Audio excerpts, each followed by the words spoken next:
but don't hit me no more. Kick in the door, waving the 4-4. All you heard was Papa, don't hit me no more. Let's go. Kick in the door, waving the 4-4. Hey, hey, hey, yeah. We want to thank you. Come here. Don't sit on the bed at night. No homo. Don't just don't get close to the bed. Usher look like he fresh off a goddamn plane. Usher Fresh off the garden stage. That's my brother right here from day one. We used to wake up and, pause, but like, check this out. Back in the days when he was like 10 and I was a little bit older, his older brother, we used to fight over the Frosted Flakes. You know what I'm saying? Before Pause was invented. You know what I'm saying? But it's my brother for real. We used to actually wrestle off of the Frosted Flakes because he used to always get them early. Now he's one of the richest stars in the world. And what the fuck did Puff just say? Nobody's going to acknowledge this with me. Puff just said we used to wrestle. Hello, user just released a podcast detailing all of Diddy's secrets and Usher's experiences at Diddy's Flavor Camp. In it, he claims that strange women are all that exist, along with Doug's drinking and prejudice. Usher has been exposed by Diddy to things you wouldn't want a 14-year-old to witness. He alleges that, Diddy told him personally that he had sex with Usher. And when you look at the lawsuit, even though they got Usher's name redacted, you could tell who it is because they describe him as the guy that performed at the Super Bowl. Right. So, we all know who that is, but how you feel about that, man? Well, I mentioned that earlier, that he said about Stevie J. The Usher part, that's a touchy situation, man. You know what I'm saying? Because I had a certain feeling and I felt a certain way when Usher got on Shay Shay. And I don't mean to mention other people's platforms, but he got on Shay Shay and he mentioned how great and how good Puff taught him and everything. You know what I'm saying? About the business, right? I know, and people know, that was around in that time that Puff and Usher did have a situation. And that situation led Usher to the hospital. Now, I let Usher explain that to y'all. I let Usher tell that story. But how dare you say a man that groomed you, you gonna give him a pass? Bro, you know I know. Let me reframe you on something. Remember, Usher? We was at the Swiss Hotel. Puff had Kim in the room. Had one of Keith Sweat's baby mothers in the big room outside the master bedroom. He came outside in his robe. She gave him a fellatio right there. His back was turned to me. She gave him a fellatio. You knocked on the door. I came and opened the door for you. Puff went in the room. You came in the room and kissed that girl dead in her mouth. Now I'm telling that because you taking up for somebody that you know and a lot of more people know didn't do you right when you was at Diddy camp.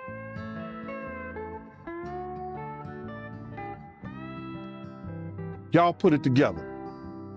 And what you mean by Diddy camp? Remember? He was on one of the talk shows, the white guy with the curly hair. What's his name? The white guy with the curly hair.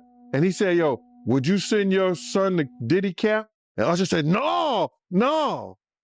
Ask him why he won't send him to Diddy camp. But yet and still you praise him.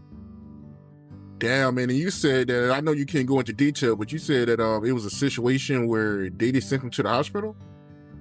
Let Usher explain that to you. Let Usher mama explain that to you. And the hospital was in Scarsdale, New York. Narrative of how Usher obtained the Super Bowl performance after spending the night with Diddy raises questions. Suppose the reason for our actions, The reason you did it is money, celebrity, or a lady. Who wouldn't?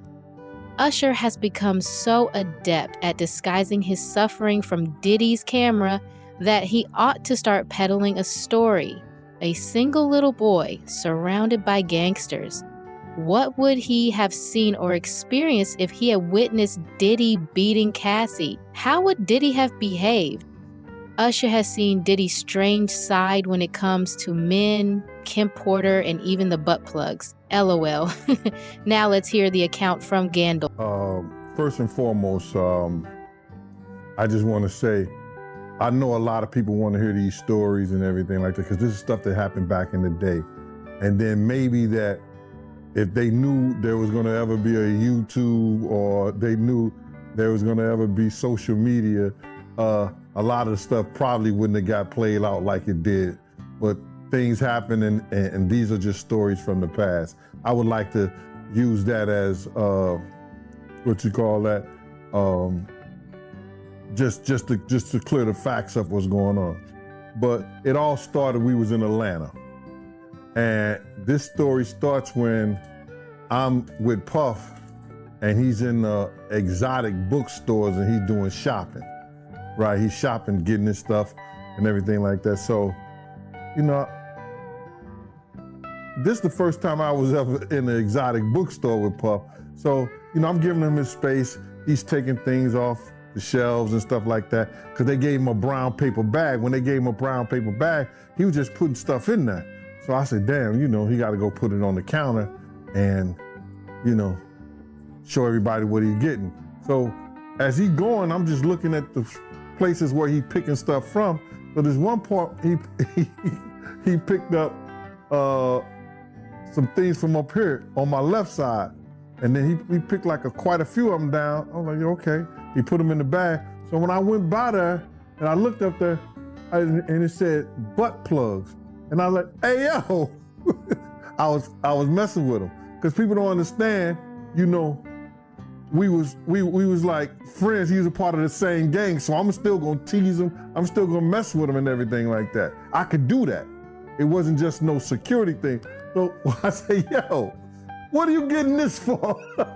And it said butt plugs, and he was like, yo, can I do my shopping by myself? I said, yeah, you can do it by yourself, brother.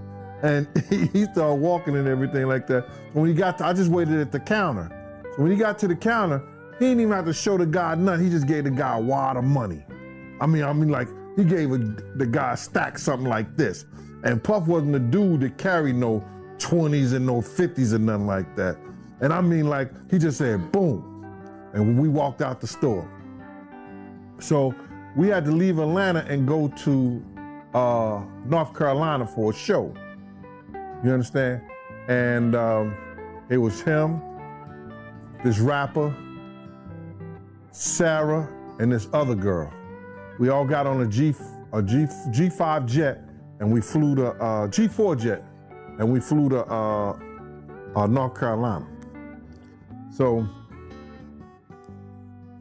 later on that, I think that afternoon, same day, this rapper and him, they all in the room together.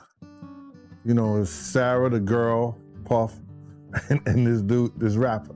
So I'm here at the door and stuff like that, like, yeah. So then next thing you know, somebody rang the doorbell. We had the presidential suite where we was at. So I opened the door, and the dude said, yo, I'm here for my cousin. I said, who your cousin? And he said, Ja Rule. I said, well, he busy right now. He said, he busy doing what? I said, he with Puff, they're in the room, they busy, they don't want to be bothered. He said, well, I'm going in there. I said, bruh, you ain't going in there, because he told me they don't want nobody to be bothering them. He was like, yo, I don't care, man, I'm going in there. That bull like that. I said, yo, bruh, Jesus Christ had to come down here and take the air out of my body before you get in that room right there. Watch. He tried to bum rush me. I grabbed it and threw him against the piano. When I threw him into the piano, Puff and Ja Rule runs out the room. Puff got his towel, Ja grabbing his towel, but they butt the naked. And so then Jai was like, yo, what's going on? Yo, G, that's my cousin. He know me well, and Puff was like, yo, G, what happened? I said, he tried to get in the room. I told him he couldn't get in the room. And he was like, Puff looked at Jai. He said, yo, Jai said, you ain't want to go in that room because there's a lot of freaking going on. So I was like, oh, he said it was a lot of freaking going on. So that was basically that story, man. You know what I'm saying? They went back in the room, dude felt a certain kind of way, and he left out. So I seen them at the concert the next day, and they tried to, form up against me. But my man Frank was like, I told my man Frank, I was like, yo, Frank, put yourself in that position.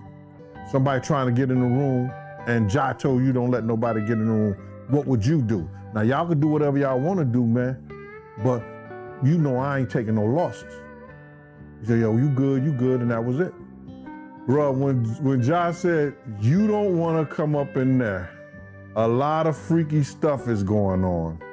You got to use your mind. What they was doing with those butt plugs. Right.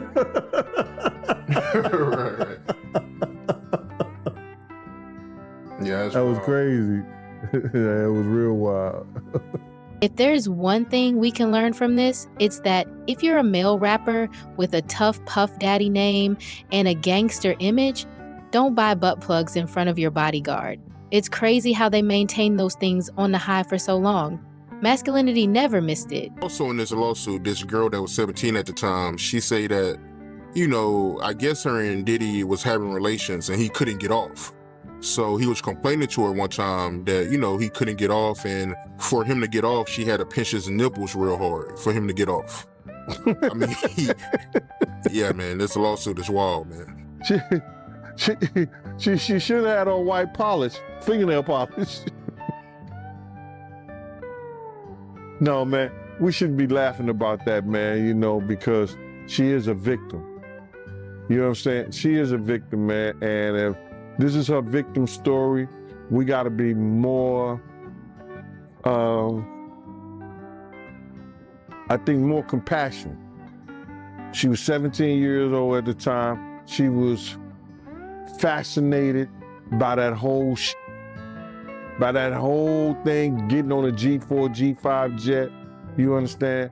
And what was her parents, man? What was her daddy, her mama? They didn't miss their child? She didn't come home that night? I don't know, man. I can't fathom the whole idea, man. But it's crazy.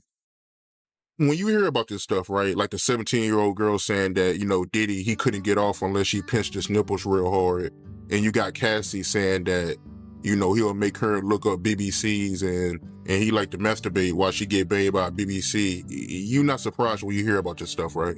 Bruh, I knew about the butt plug fetishes because I saw that with my own eyes.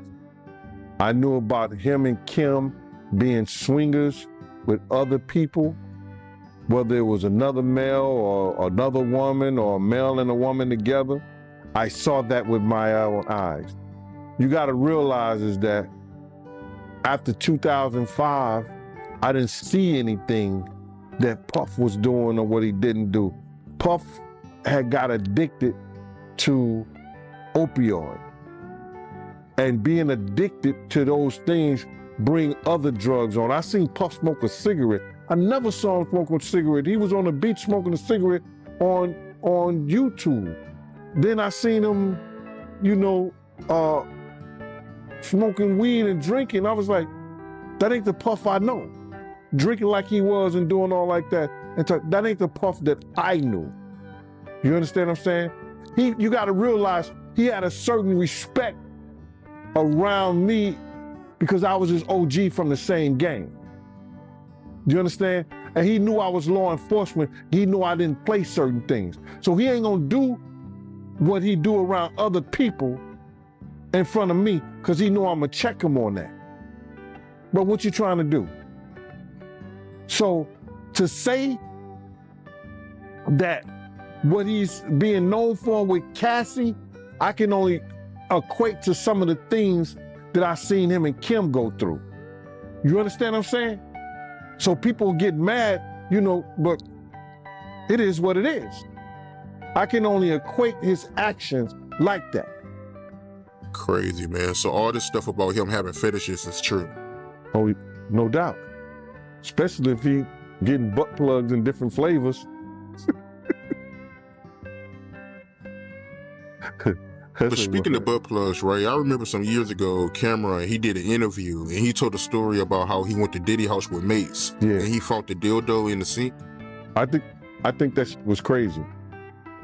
I think that was out of, and then Mace said that was Puffs.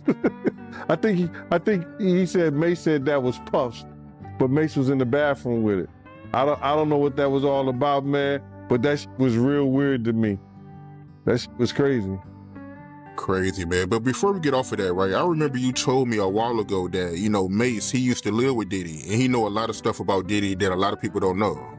Man, it's a lot of stuff that Mace and Usher know that they ain't telling about Diddy. There's a lot of stuff that they know. Can you imagine, bruh?